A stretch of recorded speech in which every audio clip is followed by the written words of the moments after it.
Ce sont des collégiens qui en pincent pour le cinéma.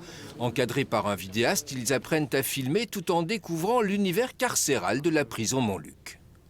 Là, vous êtes sous-exposé, donc il va falloir augmenter les ISO un tout petit peu. Tu vois qu'on voit bien les portes, impec. Par contre, ce serait bien de le faire sur pied, ça, parce que dans tes bras, malheureusement, ça va trembler. Moi, j'aime beaucoup filmer. En plus, on a du beau matériel, du coup, c'est plaisant de filmer. Et puis, on s'amuse et puis on apprend aussi.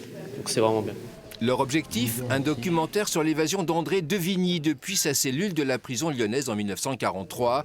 Ce résistant qui inspira Robert Bresson en 1956 pour son film « Un condamné à mort s'est échappé ».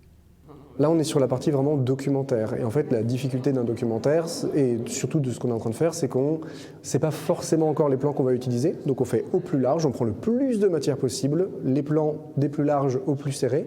Et comme ça, ensuite, c'est au montage où on pourra trier, voir ce qui nous intéresse le plus, etc. Au fil des cellules, les jeunes emmagasinent des plans. Ils prennent conscience de cette époque troublée et de la prouesse du résistant alors âgé de 27 ans.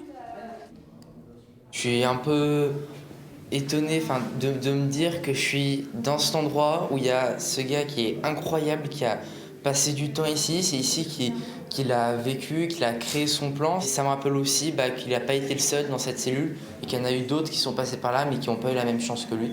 Avec leurs profs de l'atelier audiovisuel du collège, ils ont étudié la résistance racontée à travers le grand écran quand la curiosité recoupe l'histoire avec un grand H.